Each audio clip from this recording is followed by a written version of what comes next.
মাত্র ১৫ মিনিটে বাংলাদেশ দখলের হুমকি দিল ভারত।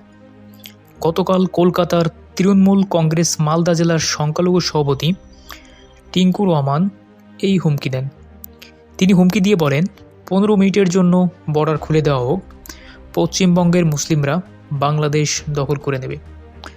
এ নেতা আরও বলেন, গতকালকেও আমরা দেখেছি বিএনপির নেতারা আমাদের মুখ্যমন্ত্রীকে ব্যঙ্গ করছিলেন। আমি বলতে চাই, আমরা সংখ্যালঘু মুসলিম যারা আছি এখানে আমাদের জন্য যথেষ্ট বাংলাদেশ দখল করে নেওয়ার জন্য।